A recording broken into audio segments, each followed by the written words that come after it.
जी हाँ साथियों, नमस्कार। स्वागत है आपके अपने चैनल अनमोल क्लासेस पर। उम्मीद करता हूँ कि आप सभी लोग स्वस्थ मस्त व ज़बरदस्त होंगे और अच्छी तरीके से अपनी तैयारी को कर रहे होंगे।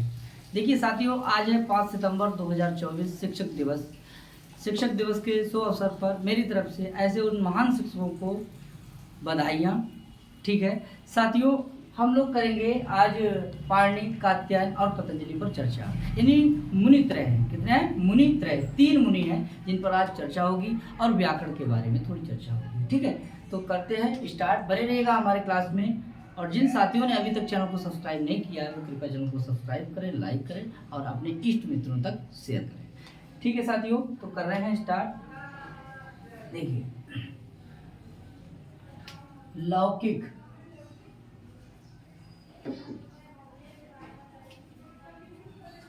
लौकिक व्याकरण। देखिए साथियों, एक वैदिक व्याकरण होता है, एक वैदिक साहित्य होता है। ऐसा समझ लीजिए आप, जैसे संस्कृत है, ठीक है, थोड़ा इधर समझिए। और इसके 2 पार्ट होंगे, ठीक है, इसके 2 पार्ट होंगे। एक क्या हो गया?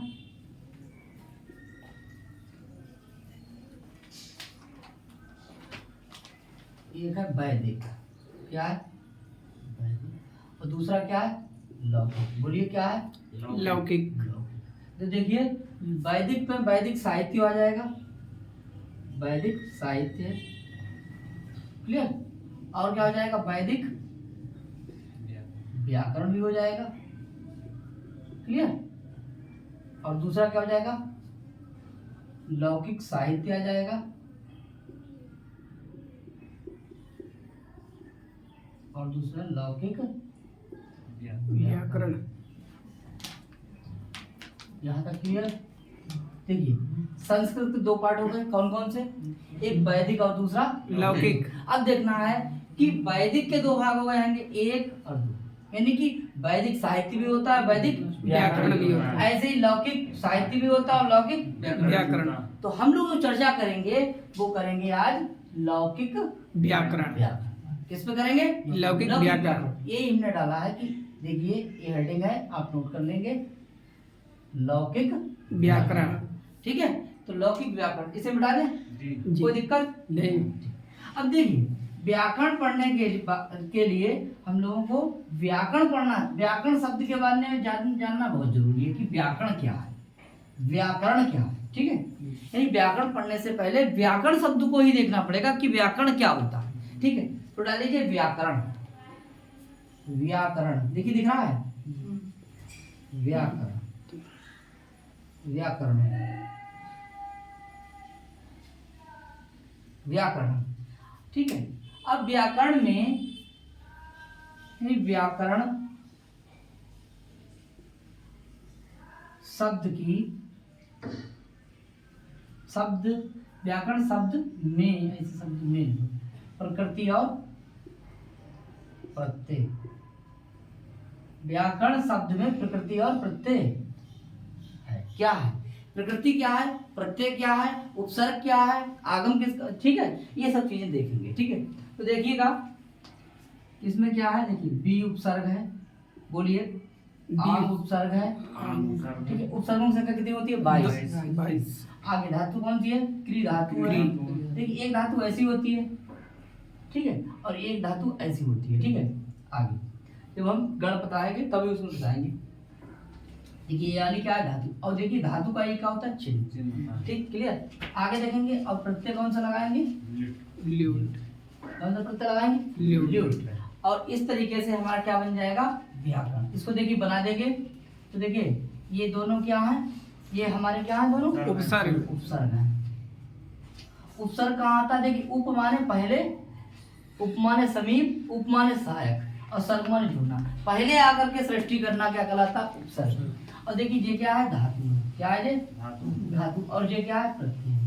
अब देखिए, आपने शब्द देखे होंगे। देखिए, ऐसा कोई संस्कृत में शब्द नहीं होगा जो बिना प्रत्यय के तैयार होगा। बिना प्रत्यय के कोई शब्द यानी पद नहीं बन सकता संस्कृत में। ठीक है, तो ये काम कैसा होगा और ये काम कैसा होगा, यानी धातु और उपसर्ग का। देखिए, ये अनिवार्य है। कैसा है? ये अनिवार्य है, अनिवार्य। ये कार्य कैसा होगा? अनिवार्य। ठीक है। और ये कैसा हो जाएगा? ये हो जाएगा, ये अनिवार्य नहीं है, स्वैच्छिक। अनिवार्य है। ठीक है, स्वैच्छिक है। आगे लिखिए, किसके लिए? अनिवार्य। ये अनिवार्य नहीं है, अनिवार्य, अनिवार्य कि उपसर्ग आएगा ही, ये जरूरी नहीं है, लेकिन प्रत्यय आएगा ये जरूरी है। ठीक है, तो देखिए जे कैंसिल हो गया।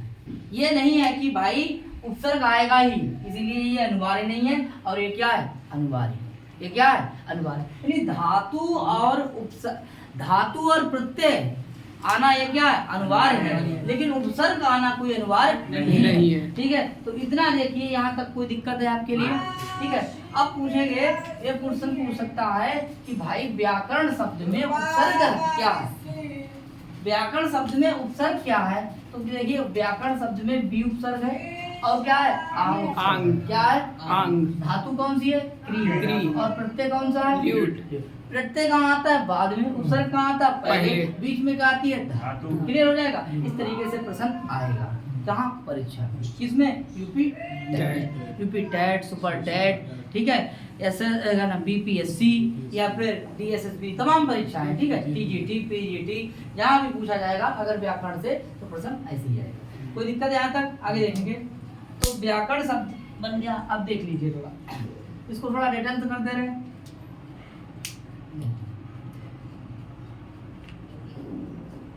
वी, आंग, और क्या है? क्री, और क्या? ल्यूट। देखिए साथियों, इसमें क्या निकालेंगे? ई निकालेंगे। इधर क्या आ जाएगा? आ, इधर आ जाएगी क्री, और इधर आ जाएगा ल्यूट। ठीक है, अब देखेंगे ई का क्या हो जाएगा? या। एक ही करके करेंगे। इधर क्या आ जाएगा? आंग का मतलब होता है आ, एक ही बात है। क्री, और इधर क्या हो जाएगा? ल्यूट। ठीक, इधर देखिए, इधर क्या हो गया? यहाँ तक व्या। क्लियर हो गया? अब देखिए यहाँ पर, इसमें क्या निकला? इसमें निकला हमारा रेल, और आगे क्या है? ल्यूट। ठीक है, रेल का क्या हो जाएगा? आय। क्या हो जाएगा? आय। व्या का, और यहाँ हो जाएगा, ये कट जाएगा तो क्या बच जाएगा? यू। और यू का क्या हो जाएगा? अन। अब देखिए, रा की वजह से नाका क्या हो जाएगा? आ। क्या हो जाएगा? नाका आ। ठीक है, तो बन जाएगा हमारा व्याकरण। देखिए, रा को क्या बन जाएगा? आ, और इधर क्या बन जाएगा? नाका। क्या हो जाएगा? नाका हो जाएगा अणा, बन जाएगा क्या? व्याकरण। तो इस तरीके से ये देखिए सिद्ध हो गया क्या? कि व्याकरण। क्लियर? और ये जो है ना, ये परीक्षा में नहीं पूछेगा, आपकी परीक्षा में नहीं पूछेगा, लेकिन मैंने बना दिया कि व्याकरण शब्द ऐसे बना है। ठीक है, और देखिए, ये जरूर पूछेगा, ये आपसे टेट में पूछेगा, पीजी में पूछेगा। ठीक है, ये देखिए, ये स्टेट में पूछेगा, जिसे सुपर टेट कहते हैं, ये स्टेट।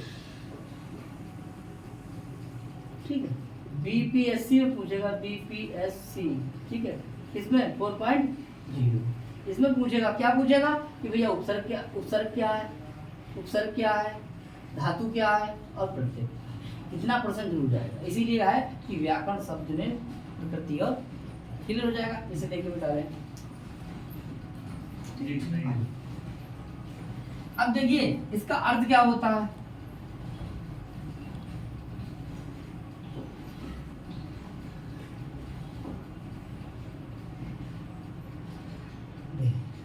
व्याकरण कहते हैं, व्याकरण किसे कहते हैं? देखिए, व्याकरण किसे कहते हैं, ये हेडिंग डालिए। देखिए, लिखा है व्याक्रियन्ते।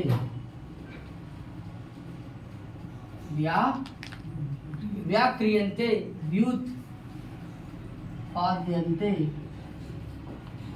इति व्याकरण, इति व्याकरणम। आगे, अर्थात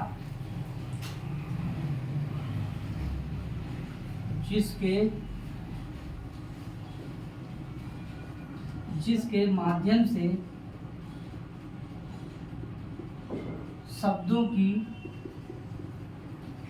निष्पत्ति या निष्पत्ति या व्युत्पत्ति बताई जाती है व्याकरण कहलाता है। क्लियर? देखिए भाई, व्याकरण किसे कहते हैं? बोलिए, बोले व्याक्रियन्ते व्युत्पादन्ते इति व्याकरण। मतलब जिसके माध्यम से शब्दों की निष्पत्ति या व्युत्पत्ति बताई जाती है उसे क्या कहते हैं? व्याकरण कहते हैं। देखिए शब्द बना कैसे, इसीलिए संस्कृत वाले को शब्द का डॉक्टर कहते हैं, क्योंकि वो शब्द को उठाता है और पूरी रूप सिद्धि कर देता है उसकी। ठीक है, जिस तरीके से वायु वाला जो है मेडल को फाड़ता है और सारी आइटम निकाल के रख देता है, फिर से जोड़ देता है, वो डॉक्टर हो जाता है। बोलो भाई, राइट? ऐसे ही यहाँ पर एक एक शब्द को अलग अलग कर करके और उसको पुनः इकट्ठा कर देता है। इसका मतलब क्या है कि शब्द को उसने फाड़ा चीड़ा और इकट्ठा कर दिया और उसके बाद में उसकी सिद्धि हो गई। इसीलिए कहा जाता है कि शब्द का डॉक्टर। ठीक है, जो पढ़ाता है, ठीक है, जो टीचर है, जो अध्यापक है, ठीक है, जो गुरु है, वो कौन है? शब्द का डॉक्टर। कौन सा? संस्कृत वाला, जिसे व्याकरण की जानकारी, जो व्याकरणाचार्य है। ठीक है, तो व्याक्रियन्ते व्युत्पादन्ते इति व्याकरण। ठीक है, अर्थात जिसके माध्यम से शब्द की निष्पत्ति हो या व्युत्पत्ति बताई जाती है वो क्या कहलाता है? व्याकरण कहलाता है। क्लियर? आगे देखते हैं। यहाँ तक कोई दिक्कत तो नहीं है? आगे देखते हैं।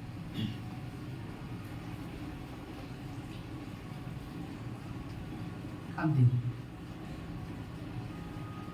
अब है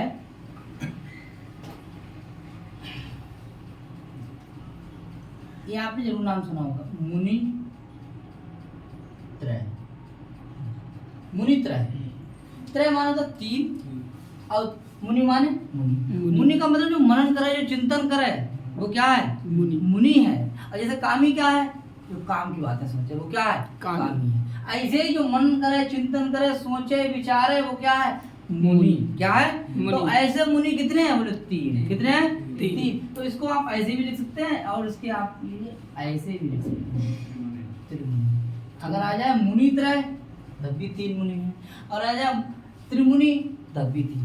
ठीक है, तो एक प्रश्न आता है यहाँ से कि त्रिमुनि में, त्रिमुनि पद में समास क्लियर? समास कौन सा है? अव्ययीय। परीक्षा में बात आता है, इसमें समास कौन सा है? अव्ययीय। कौन सा है? अच्छा, किस सूत्र से है? सूत्र से कौन सा है? संख्या वंशेन सूत्र से। संख्या वंशेन सूत्र से। संख्या वंशेन सूत्र से क्या हो जाएगा यहाँ पर आपका? संख्या वंशेन।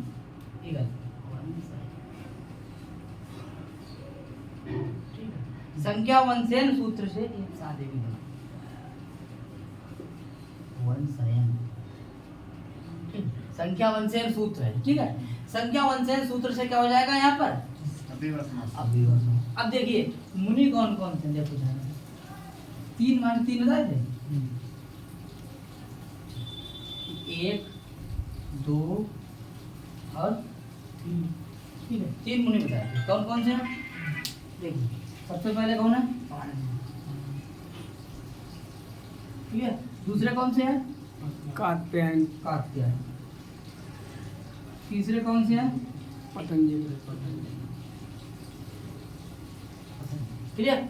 आगे देखिए, पाणिनि, कात्यायन और पतंजलि, इन्हें क्या कहते हैं? बरडुच। देखिए ये कौन है? ये कौन है? ठीक है, तीन मुनि तो हो गए, त्रिमुनि हो गए। क्लियर? कौन कौन से हैं? अब देखेंगे कि प्रथम अगर आ जाए कि ये कौन है? प्रथम व्याकरणाचार्य। ठीक है, तो प्रथम व्याकरणाचार्य, प्रथम व्याकरण। ठीक है, प्रथम व्याकरण, प्रथम व्याकरणाचार्य कौन हो जाएंगे? पाणिनि। किसके? किसके प्रथम? लौकिक। लौकिक। लौकिक एक पाठ लिख देंगे, लौकिक। लौकिक यानी कि लौकिक व्याकरण की। किसके? लौकिक व्याकरण के प्रथम व्याकरण 4 क्लियर हो जाएगा। ठीक है, लौकिक व्याकरण के प्रथम व्याकरणाचार्य कौन हो गए? पाणिनि कौन हो गए? पाणिनि और पाणिनि ने क्या लिखा? पाणिनि ने क्या लिखा है? पाणिनि ने लिखा अष्टाध्यायी पाणिनि ने क्या लिखा? सूत्र लिखा। तो कौन हो गए? सूत्रकार ये सब बातें आगे की। ठीक है, आगे देखिए कात्यायन क्या हो गए? कात्यायन क्या लिखा? देखिए ये द्वितीय हो गए। देखिए व्याकरण का देखिए ये भी लौकिक व्याकरण के द्वितीय। ठीक है, व्याकरणाचार्य क्लियर। और ये कैसे हैं? लौकिक व्याकरण के तृतीय व्याकरण 4 यहाँ तक कोई दिक्कत? अब देखिए पाणिनि जो है लौकिक व्याकरण के प्रथम व्याकरणाचार्य हैं, कात्यायन निवरुचि लौकिक व्याकरण के द्वितीय व्याकरणाचार्य हैं, और पतंजलि जो है लौकिक व्याकरण के तृतीय व्याकरणाचार्य। यहाँ तक आप स्क्रीनशॉट ले लेंगे। ठीक है, क्लियर हो जाएगा, कोई दिक्कत? आगे अब देखेंगे सबसे पहले हम पाणिनि के बारे में पढ़ेंगे, फिर कात्यायन के बारे में पढ़ेंगे, और फिर पतंजलि के बारे में पढ़ेंगे, फिर भट्टोजी दीक्षित के बारे में पढ़ेंगे, और फिर वरदराज। आज की क्लास होगी वरदराज तक। ठीक है, तो बने रहिएगा हमारे चैनल पर साथियों। ठीक है भाई संजय भाई? ठीक है।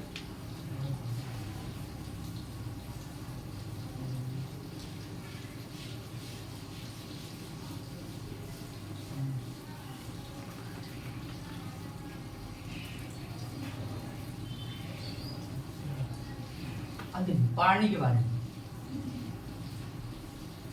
पाणिनि का परिचय डाल लीजिए। पाणिनि का परिचय ठीक है, पॉइंट बना के देखिए। नंबर 1 देखिए पाणिनि कौन होगा? पितामह। देखिए पितामह कौन है? सलंग। क्या है? शालंग। कौन है? सलंग। दूसरा इनकी माता का नाम क्या है? पाणिनि की माता का नाम क्या है? दाक्षी। क्या है? ये दाक्षी पुत्र है। कौन है? दाक्षी पुत्र है। देखिए इनके पिता का नाम क्या है? पड़िन है। क्या नाम है? पड़िन है या फिर पणि। क्या है? ठीक है, पणिपुत्र कहते हैं। ठीक है, पणिपुत्र। आगे फिर देखिए इनके गुरु का नाम क्या है? गुरु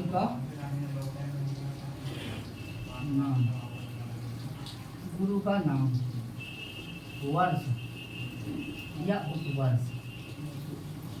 वर्ष या उपवर्ष। फिर इसके बाद आता है उपासक किसके हैं? ये देखिए शिव के उपासक। इसके इसीलिए कौन है? शैव। और ये शिव को मानते हैं वो कौन है? शैव होगा। ठीक है, आगे देखिए इनकी शिक्षा दीक्षा कहाँ हुई थी? शिक्षा इनकी हुई है तक्षशिला विश्वविद्यालय।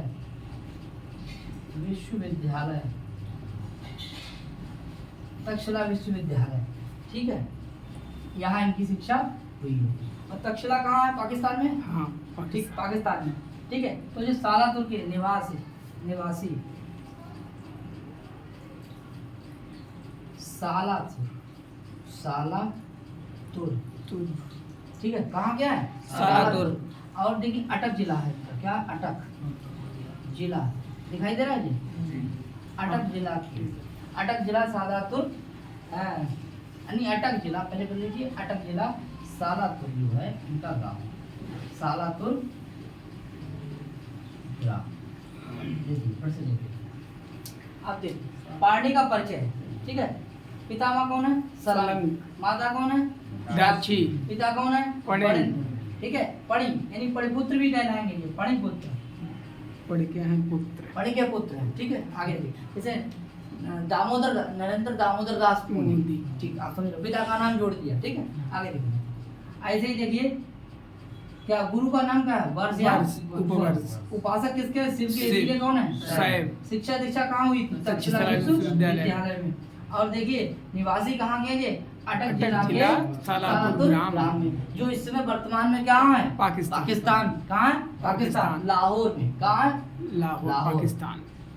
लाहौर, लाहौर, लाहौर कहाँ है? पाकिस्तान। राजधानी है? लाहौर नहीं, राजधानी नहीं, ठीक है। इस्लामाबाद। हाँ, इस्लामाबाद है। कहाँ? पाकिस्तान की, हम्म। ठीक है। हाँ, हम ये कोई आदमी नहीं है। आगे तो निवासी कहाँ है? अटक जिला है और सालापुर ग्राम है, ठीक है, लाहौर, क्लियर, ठीक है। तो इसके बाद देखिए इसको बता दे भाई, क्लियर हो गया? ठीक।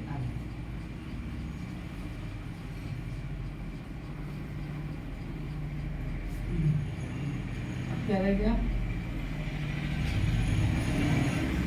अच्छा, वंश, जाति बिरादरी देखो भैया, वंश, वंश है, वंश इनका कौन सा है? नंद वंश है। कौन सा वंश है? नंद वंश। नंद वंश है, ठीक है। अच्छा, जाति कह लीजिए, इसके लिए वंश कह लीजिए। आगे देखिए, और इनका समय, इनका समय तो कितना है?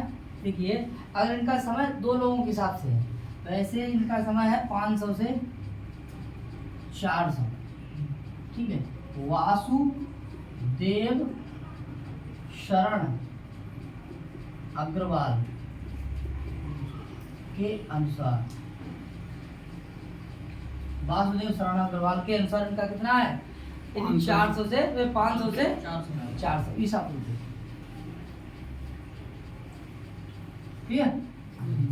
दूसरे हैं 350 ईसा पूर्व, ठीक है। कौन मानते हैं? मैक्स मूलर के अनुसार, मैक्स मूलर के अनुसार इनका समय कितना है? 350 पूर्व। और 500 ईस्वी से 400 ईस्वी के अनुसार वासुदेव शरण अग्रवाल, नोट कर लेंगे, ठीक है। आगे क्या है? अब देखिए इनकी जो है मृत्यु, देखिए वासु डॉक्टर भी तो है जी, हाँ। वासुदेव। आगे देखिए अब क्या है? मृत्यु, मृत्यु कब हुई थी? मृत्यु हुई थी त्रयोदशी, त्रयोदशी, त्रयोदशी को इनकी क्या हुई? त्रयोदशी के दिन, त्रयोदशी के दिन, ठीक है। आज भी त्रयोदशी के दिन,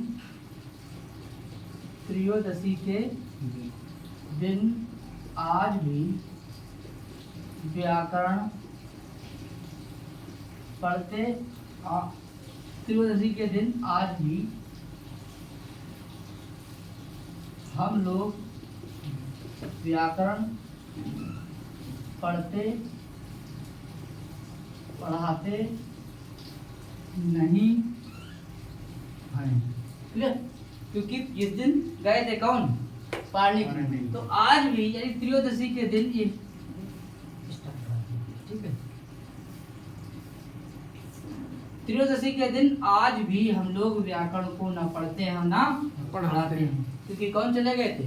पढ़ने। ठीक है, इसे नोट कर लेंगे, ठीक है। देखिए वंश क्या है? नंद वंश। समय क्या है? 500 से 400 वासुदेव शरण अग्रवाल के अनुसार, और 350 ईसा पूर्व के अनुसार, मैक्स मूलर के अनुसार। मृत्यु कब हुई थी? त्रयोदशी के दिन, ठीक है साथियों। आगे देखेंगे, अब इनकी रचनाओं की बात करेंगे। देखिए इनके नाम किस किस नाम से पुकारा जाता है? किनके लिए? पाणिनि। नोट करेंगे, सबसे बड़ा परिचय जो है ना पाणिनि का ही है, कात्यायन और पतंजलि का छोटा छोटा परिचय है, ठीक है। इनकी माता का नाम क्या था? दाक्षी। दाक्षी। तो देखिए देखा होगा आपने गांव पे जो उनको रोड़ा, ठीक है, तो देखो, अरे लड़का है यार, आगे देखो गांव बोलते हैं ना, वैसे बताया हम गांव में। तो देखो दाक्षी है, और दाक्षी का हो गया पुत्र, दाक्षी के पुत्र। यानी दाक्षी पुत्र। दाक्षी पुत्र कौन है? पाणिनि है दाक्षी पुत्र, ठीक है। दाक्षी पुत्र कौन है? पाणिनि। हाँ, आगे देखेंगे फिर फणी पुत्र क्या हो जाएगा? फणी पुत्र। फणी के पुत्र है, इसीलिए क्या है? पाणिनि। अच्छा, फिर आए आपका सालातुर में रहने वाले हैं। साला तुर देखिए सालातुर में मैंने छोटा सा बना दिया है, सब लिखा है, ठीक है। सालातुर, सालातुरिये यानी सालातुर में रहने वाले। जैसे कोई गांव है, आप पीलीभीत से हैं तो पीलीभीत वाले, ऐसे सालातुर वाले हो गए, ठीक है। तो 1 2 3। अब इनके जो है इनके बचपन का नाम क्या? आहिका। क्या हो जाएगा? आहिका। ये इनकी क्या है? बचपन का नाम। घर के गाँव कहते हैं पपुआ, ठीक है। तो बचपन है, बचपन का नाम ठीक है। आगे इनके बाबा का नाम क्या था? इनके बाबा का नाम क्या था? सालंकी। क्या नाम था? सालंकी तो ये क्या सालंक था, तो क्या बन गए ये? सालंक। इस तरीके से अगर पूछा जाए कि दाक्षीपुत्र कौन है, तब आप लगाएंगे पाणिनि। कौन लगाएंगे? और पणिपुत्र पूछा जाए पाणिनि सालातुर्य पूछा जाए पाणिनि आहिका पूछा जाए पाणिनि सालंकी पूछा जाए पाणिनि ठीक है। बाबा जाने गए, बचपन में जाने गए, और कहाँ के हैं, वहां जाने गए, माता जाने गए, पिता जाने गए, कौन? पाणिनि ठीक है। पहचान है उनकी ये, ठीक है। क्या क्या पहचान है? दाक्षीपुत्र, पणिपुत्र, सालातुर्य, आहिका और आहिका सालंक। ठीक। आगे देखेंगे, अब इनकी रचनाओं पर नजर करेंगे। देखिए भैया, नजर डालते हैं रचनाओं पर। रचनाएं इनकी कौन कौन सी है भैया, पता है? अष्टाध्यायी अष्टाध्यायी। कौन सी है? अष्टाध्यायी अष्टाध्यायी। फेमस सबसे फेमस कौन सी है? अष्टाध्यायी। तो देखिए रचना, रचनाएं, रचनाएं देखिए। नंबर 1 अष्टाध्यायी। क्या है? अष्टाध्यायी अष्टाध्यायी। अष्टाध्यायी। अष्टाध्यायी देखिए, अष्टाध्यायी में कितने अध्याय हैं? 8 8। कितने? 8 अध्याय हैं। कितने अध्याय? 8 अध्याय। और प्रत्येक में पाद कितने हैं? प्रत्येक में 4 पाद पाद हैं। टोटल कितने हो गए? 8 गुणा 4 बराबर कितने हो गए? 32 पाद है। तो कुल पाद बराबर कितने हो जाएंगे? 32 32। कुल पाद कितने हो जाएंगे? 32 32। अब देखिए दूसरा क्या है? अष्टाध्यायी। अष्टाध्यायी, अष्टाध्यायी में समास। अष्टाध्यायी में समास है। अष्टाध्यायी में समास कौन सा है? दिगु से द्विगु समास। कौन समास है? दिगु द्विगु समास। बोलो भैया, कौन समास है? दिगु द्विगु समास। अष्टाध्यायी में प्रत्यय कौन सा है? अष्टाध्यायी में प्रत्यय केवल भाई कौन सा है? अष्टाध्यायी में गी प्रत्यय है। कौन सा है? गी प्रत्यय है। कौन सा है? अध्याय कितने हो गए? 8। प्रत्येक में पाद कितने हो गए? 4। कितने हो गए पाद? 32। कितने हो गए? 32। अष्टाध्यायी। अष्टाध्यायी के लेखक कौन है? पाणिनि पाणिनि। ठीक है। अब इनका एक और ग्रंथ है, क्या? इनका दूसरा ग्रंथ है, ठीक है। हाँ, सूत्रों की संख्या लिख लीजिए। अष्टाध्यायी में, अष्टाध्यायी में सूत्रों की संख्या क्या है? सूत्रों की संख्या सूत्रों की संख्या बराबर लगभग लगा लीजिए 4000। लगभग कर दे रहा, ठीक है। लगभग कितनी है? 4000। ठीक है। और अष्टाध्यायी में क्या है? यानी शैली, अष्टाध्यायी की शैली अष्टाध्यायी की शैली तो कौन सी है? सूत्र शैली। किसमें लिखा है? सूत्रों में तो लिखा है। तो सूत्र शैली। कौन शैली है? सूत्र शैली। देख लीजिए भैया, अष्टाध्यायी क्या है? अष्टाध्यायी में कितने अध्याय है? 8। प्रत्येक में कितने कितने पाद है? 4। तो कितने पाद हो गए? 32 पाद हो। कितने हो गए? 32। अष्टाध्यायी में समास कौन सा है? द्विगु समास। अष्टाध्यायी में प्रत्यय कौन सा है? गी। अष्टाध्यायी में सूत्र की संख्या कितनी है? लगभग 4000। अष्टाध्यायी में अष्टाध्यायी जो है की शैली कैसी है? सूत्र शैली। इसीलिए पाणिनि को सूत्रकार कहा जाता है। क्या कहा जाता है? सूत्रकार कहा जाता है। इसे ए भी लिख देंगे, इसे मिटा दें। आगे आगे हो जाएगा, टेंशन मत लो भैया।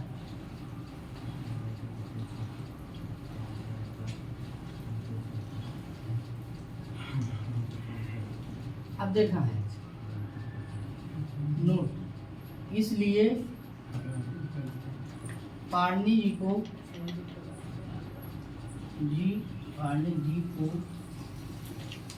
सूत्रकार कहते हैं। क्योंकि उन्होंने क्या लिखा था?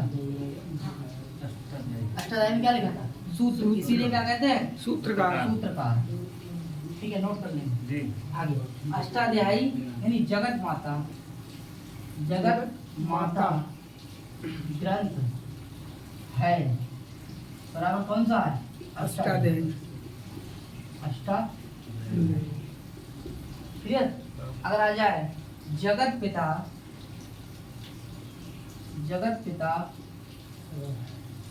ग्रंथ है तो कौन सा हो जाएगा? अमरकोश। कौन सा हो जाएगा? अमरकोश। अमरकोश किसका है?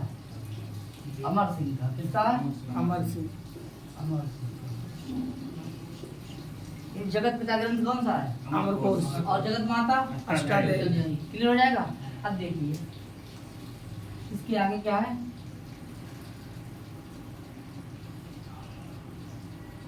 अब अष्टाध्यायी के बारे में।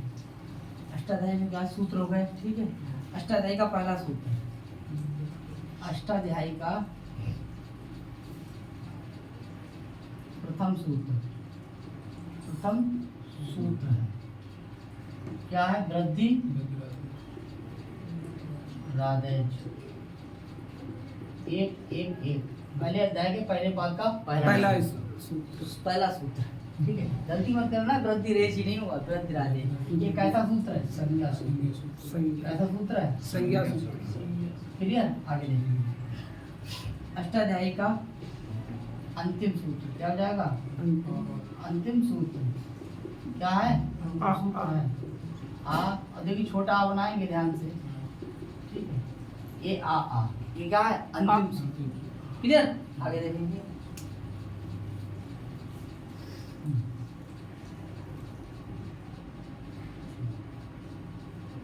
अब देखिए इनकी एक और रचना है, पाणिनि जी की रचना जामवती विजयम।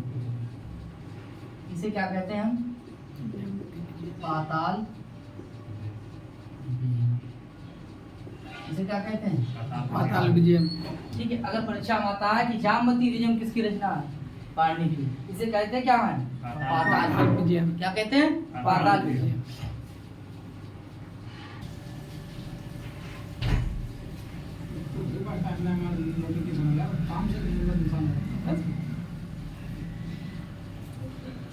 अष्टाध्यायी का अपर नाम। अष्टाध्यायी को किस नाम से पुकार सकते हैं और किस नाम से? ठीक है, तो देखिए भैया अष्टाध्यायी का अपर नाम, अपर माने का होता है दूसरा नाम। नंबर 1 अष्टक। यानी अष्टक कहेंगे अष्टाध्यायी। अष्टक क्या है? अष्टाध्यायी। और क्या है इसके लिए? शब्दानुशासन। यानी शब्दों का व्यवस्थित समूह है भैया जी। यहाँ शब्द हैं व्यवस्थित रूप से अनुशासन में रहते हैं सब। ठीक है, नंबर 2 हो जाएगा। और इसे क्या कहेंगे? इसे कहेंगे वृत्ति सूत्र। क्या कहेंगे? वृत्ति सूत्र। क्लियर? यानी अष्टक है, ये इसका क्या है? अपर नाम है। ठीक है, शब्दानुशासनम और क्या है? वृत्ति। ये सब क्या है?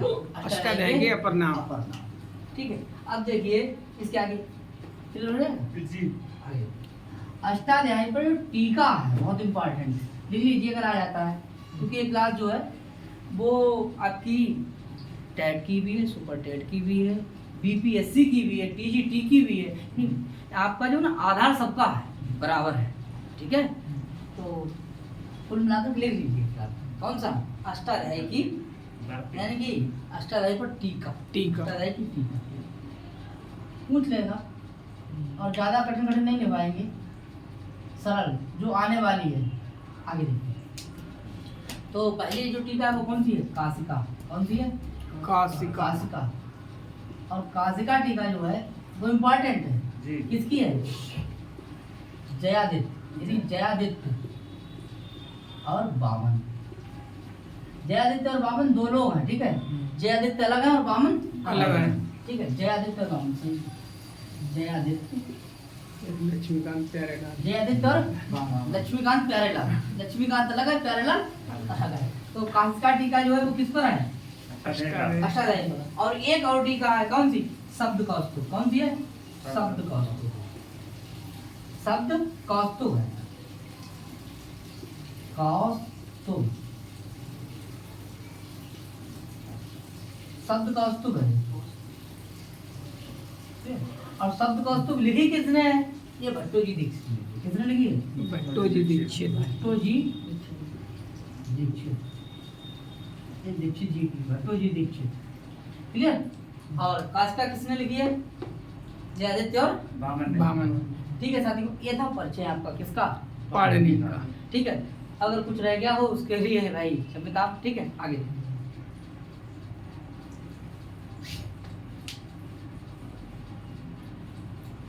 अब डालेंगे हम लोग, लिखिए पापी पे कात्यायन। क्या है? कात्यायन। कात्यायन।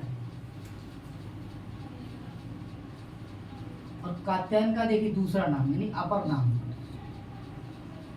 क्या बोलते हैं इनके लिए? बररुचि। वररुचि। क्या है? वररुचि। वररुचि।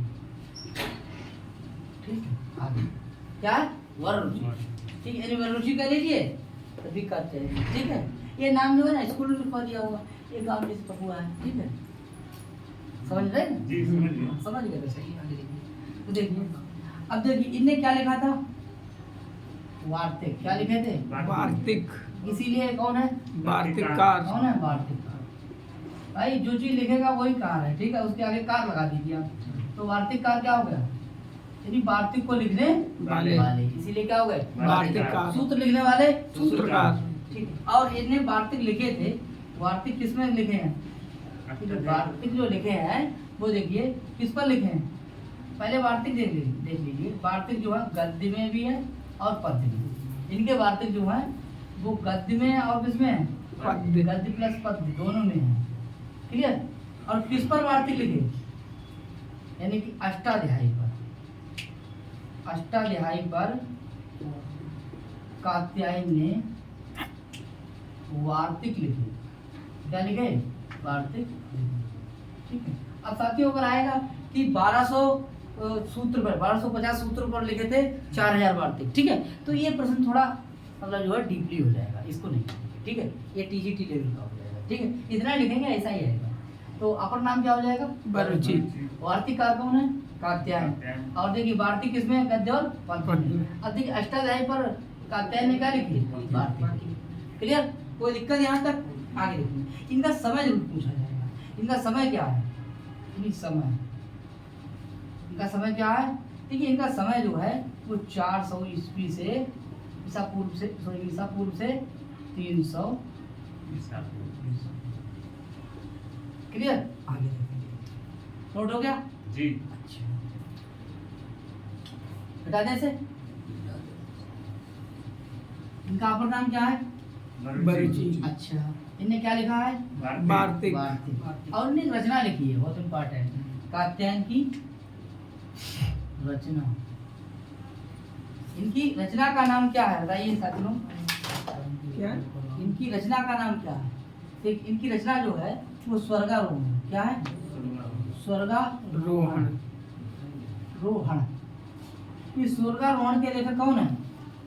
कात्यायन। कात्यायन है। कौन है? और देखिए कात्यायन जो है, कात्यायन पाणिनि के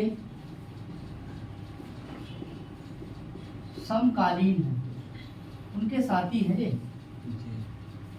कात्यायन जो है वो पाणिनि के क्या है? समकालीन। समकालीन है। ठीक है, अरे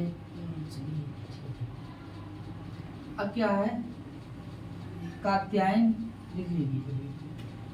कात्यायन ने पाणिनि के 1250 सूत्रों पर 4000 वार्तिक लिखे। वार्तिक लिखे। इसके अंदर के प्रश्नों की चर्चा नहीं करेंगे। ठीक है, सही है। ये देखिए कितने लिखे? 1250 सूत्रों पर 4000 वार्तिक। ये था कात्यायन का परिचय। ठीक है, कात्यायन बराबर वररुचि। कौन है?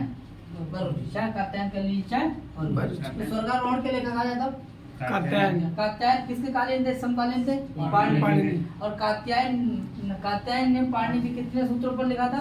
1250 सूत्रों पर। कितने वार्तिक लिखे? 4000। 4000। आगे बात करते हैं। ठीक। और ये दक्षिण के रहने वाले थे। कहाँ के रहने वाले थे? दक्षिण। हाँ, इसीलिए दाक्षिणात्य थे। कहाँ के रहने वाले थे? दक्षिण भारत के। ठीक है, इसे भी नोट कर लीजिए। आगे माता पिता नहीं मिलते हैं भैया। ठीक है, अब आएंगे कौन? पतंजलि। कौन आ जाएंगे? पतंजलि। पतधन अंजलि। पतंजलि। ठीक है, यहाँ पे देखिए पतत धन अंजलि। ठीक है, पतत धन अंजलि। और यहाँ पे कौन संधि हो जाएगी? यहाँ हो जाएगी पररूप। कौन संधि हो जाएगी? पररूप संधि। सकंदुवाद परगंदुवाच्यम। क्लियर? पतंजलि, मनीषा, अलीशा। ठीक है, तो देखिए पतंजलि, इनके बारे में पढ़ेंगे। पतंजलि क्या है? ठीक है, पतंजलि ने क्या क्या लिखा? तो पहले रचनाएं देख लीजिए। रचनाएं, इनकी रचनाएं क्या है? नंबर 1 महाभाष्य लिखा। महाभाष्य लिखा। क्या लिखा? महाभाष्य। नंबर 2 महानंद काव्य लिखा। और क्या लिखा? योग सूत्र लिखा। क्या लिखा? योग सूत्र। योग सूत्र के अगर लेखक आ जाए कौन है? पतंजलि। और महानंद काव्य के लेखक कौन है? पतंजलि। महाभाष्य के लेखक कौन है? पतंजलि। पतंजलि। अब इनका समय क्या है? समय। इनका समय क्या हो जाएगा? इनका देखिए समय हो जाएगा 150 ईसा पूर्व। ठीक है, 150 से 185 बराबर द्वितीय। ठीक है, द्वितीय शताब्दी। क्लियर? आगे देख लीजिए। इनकी माता का नाम गोणिका। क्या हो जाएगा? गोणिका। स्थान है निवासी। ठीक है, गोनार्ध। गोनार्ध से गोंडा कहते हैं। ठीक है, जहाँ से ओजा सर आते हैं। ठीक है, आते नहीं आते? हाँ। अब ओजा सर गोंडा ही तो है। हाँ हाँ गोंडा। आगे देखिए, तो देखिए ये किसके दरबार में रहते थे? देखिए ये पतंजलि, पतंजलि पुष्पमित्र शुंग राजा, शुंग राजा पुष्पमित्र शुंग के दरबारी दरबारी। फिर से देख लूंगा। देखिए इनकी रचनाएं क्या है? महाभाष्य। देखिए प्रश्न ही प्रश्न है। पतंजलि में कौन संधि है? पतत धन अंजलि बराबर प्ररूप संधि। ठीक है, इनकी रचनाएं है महाभाष्य, महानंद काव्य और योग सूत्र। ये किस पर लिखा गया था? ये भी आपका किस पे था? अष्टाध्यायी पे। किस पे? अष्टाध्यायी पर ही लिखा था। क्लियर? आगे देखिए, महानंद काव्य लिखा, योग सूत्र लिखा। समय इनका 150 से 185 द्वितीय शताब्दी हो जाएगा। माता का नाम गोणिका हो जाएगा। निवासी जी कौन हो जाएंगे? हाँ ठीक है, निवासी हो जाएंगे गोनार्ध यानी गोंडा के। और पतंजलि पुष्पमित्र शुंग राजा के दरबारी थे। ठीक है, यहाँ तक क्या है? ये आपके हो गए कौन? त्रिमुनि के अंतर्गत कौन? पतंजलि। अब बचा है किस टीका है? किस पर? यानी महाभाष्य पर टीका पूछ सकता है। ठीक है, तो देखेंगे भैया महाभाष्य पर टीका एक लिख लेंगे। हाँ, आगे देखिए बहुत इस पे देखिए 2 टीकाएं हैं। किस पे? महाभाष्य। नंबर 1 टीका है कौन सी? नंबर 1 टीका है वाक्यपदी, वाक्यपदीयम, वाक्यपदीयम। और दूसरी है प्रतीक। ठीक है, प्रतीक जो है वो किसकी है? कैयट की। किसकी है? कैयट। कैयट इसके लेखक है। कौन है? यदि कैयट ने लिखा था महाभाष्य पे प्रतीक टीका। महाभाष्य पर टीका लिखी थी किसने? कैयट ने। और वाक्यपदीयम में किसने लिखी थी? भर्तृहरि ने। जानते ही होंगे आप। ठीक है, 3 शतक लगाने वाले कौन है? ये भी टीका है। तो देखिए वाक्यपदीयम जो टीका है वो किस पर है? महाभारत। यानी महाभारत पर वाक्यपदीयम टीका किसने लिखी? भर्तृहरि भर्तृहरि। ने। और कौन सी लिखी? प्रतीप टीका किसने लिखी? कायन। ठीक है, ये थे आपके कौन? पतंजलि के बारे में परिचय पता है। ठीक है, आगे देखेंगे। अब इसके बाद एक नाम आता है बहुत चर्चित। क्या नाम है? नाम है भट्टोजी दीक्षित। ठीक, आगे बात करते हैं भट्टोजी दीक्षित। भट्टोजी दीक्षित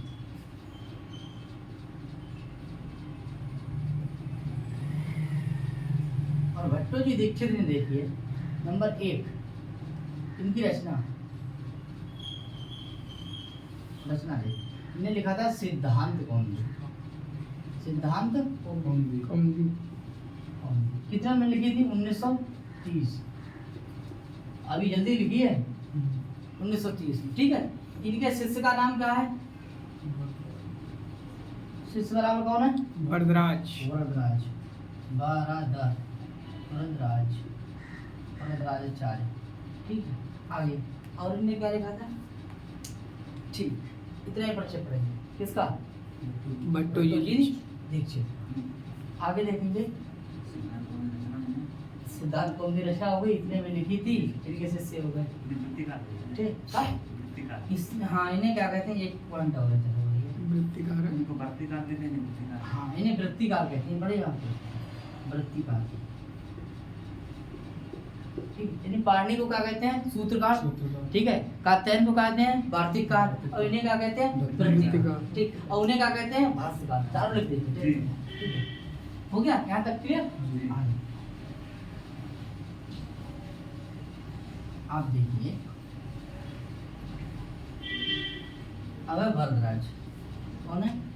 वरदराज। वरदराज हैं, इनके बारे में पढ़ेंगे। वरदराज आचार्य। वरदराज रचना नंबर 1 लघु सिद्धांत लिखी इन्होंने, जो किस पे है? ठीक है, और इसमें सूत्र कितने हैं? 1276 सूत्र है। प्रथम सूत्र है हलंत्यम है। ठीक है, दूसरा सूत्र अंतिम सूत्र कौन सा है? अंतिम सूत्र यूनस्ती है। कौन सा? यूनस्ती है। और कितनी रचना जाओगे? और है लघु सिद्धांत, सार सिद्धांत, मध्य सिद्धांत। ठीक है,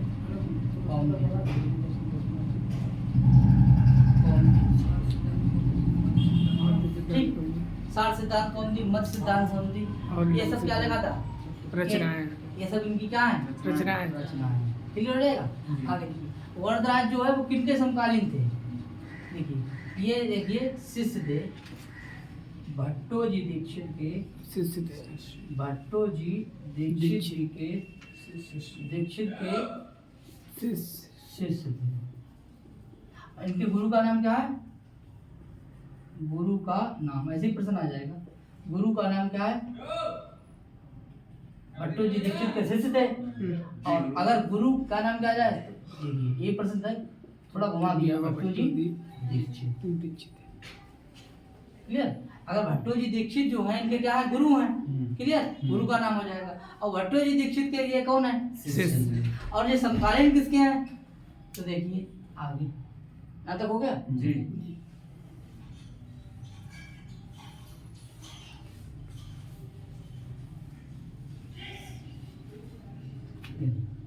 ये वरदराज भट्टोजी दीक्षित के समकालीन। क्लियर? भट्टोजी दीक्षित का कौन थे? ये जो है वरदराज के कौन थे? समकालीन, मतलब एक ही साल। ठीक है, आगे जितनी उम्र किनकी है? भट्टोजी दीक्षित की उतनी कितनी है? वरदराज। ठीक है, सेम। ठीक है, थोड़ा आगे पीछे होगा, एक क्लास दो क्लास। ठीक है, तो उनके समकालीन माने जाएंगे। कौन? भट्टोजी दीक्षित और वरदराज। ठीक, आगे देखिए। अब बात करते हैं सूत्रकार की ओर। देखिए सूत्रकार, सूत्र लिखे इसीलिए कौन हो गए? सूत्रकार। सूत्रकार, ये कह रहे थे जी। सूत्रकार। वार्तिक लिखे तभी वार्तिककार। वार्तिककार, ठीक है। वृत्ति लिखी तभी वृत्तिकार। वृत्तिकार, और भाष्य लिखा तभी भाष्यकार, ठीक है। तो देखेंगे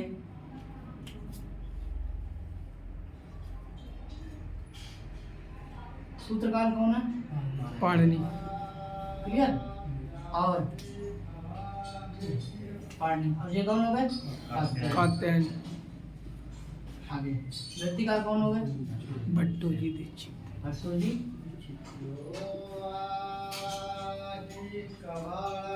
दीक्षित। और भाष्यकार कौन हो गए? पतंजलि, ठीक है। इनने क्या लिखा?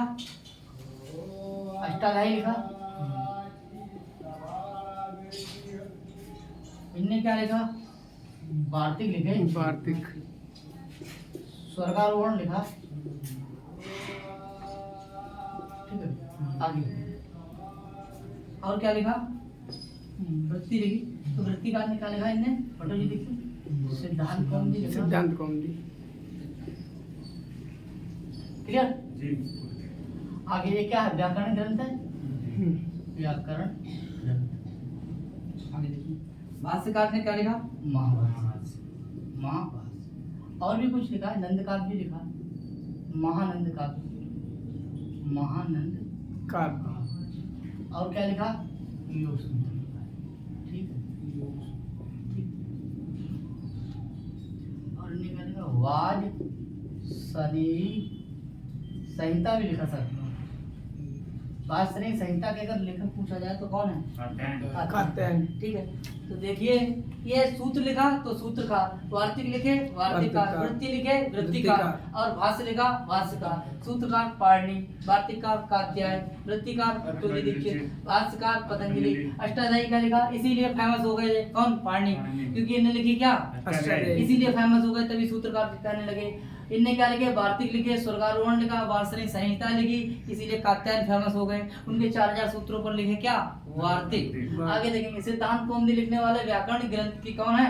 भट्टोजी दीक्षित, इसीलिए ये फेमस हो गए। और ये कौन है? वृत्ति लिखी इन्होंने, ठीक है, इसीलिए ये क्या हो गए? वृत्तिकार हो गए। अब देखिए पतंजलि क्यों फेमस हुए? उन्होंने भाष्य लिखा था, भाष्य किस पर था? अष्टाध्यायी पर था। और महाभाष्य, महानंद काव्य और योग सूत्र के लेखक हैं। इसलिए कौन? प्रसिद्धि क्या मिल गई इनके लिए? क्योंकि भाष्य लिखा था, और भाष्य लिखने के बाद में ये भाष्यकार हो गए। देखिए जड़ क्या थी हमारी? अष्टाध्यायी। अष्टाध्यायी के सूत्रों पर लिखा था कात्यायन ने क्या?